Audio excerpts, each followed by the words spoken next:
Poolkaitses Rocco Mõtt, Juhan Jakobson ja Reno Mark, neist Jakobson eeldatavasti mängib natukene madalamal. Liivak vasakul jälle. Nüüd pall värava alla ja sealt Alant päästab. Markus Poomil hea võimalus teha 1-0, aga nurgalöök on kõik, millega tuleb leppida. Hoopis Floral jääb palju ruumi. Alliku Kams tuleb nagu kiirrongiga sealt paremalt äärelt Alliku kõrvalt. Alliku läheb ise lööma ja nüüd teeb Alant paraattõrje. Lähemisest nurgast toob ära.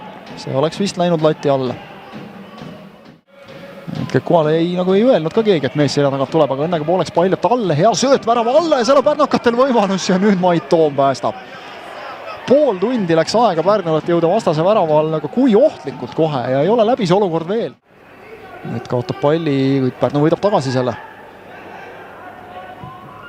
Tuleb löök ka kaugelt ja ei ole pahad löögid pärnakatel. 2 korda on Mait Toom pidanud tõrjuma ja mõlemad on sellised, et tassib välja.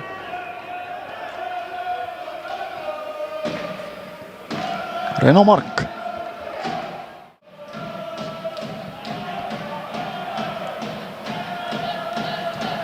Kaugelt, ohoi, milline pomm kaugelt ja veel on siin võimalus ja nüüd on 1-0 olemas. Ja ei ole suluseisu ning Mark-Andres Lepik lööb selle latist tagasi tulnud palli lõpuks ära 44. minutil Florakate 1-0 eduseisuks. Ja nüüd õnn soosis ka Florat, aga nagu ütlesin just enne, kui sa nii kaua muudkus surud ja surud ja surud, siis ükskord peab see tulema. Ja Mark-Andres Lepik oli siin vähemalt üks hea löök veel. Nüüdki.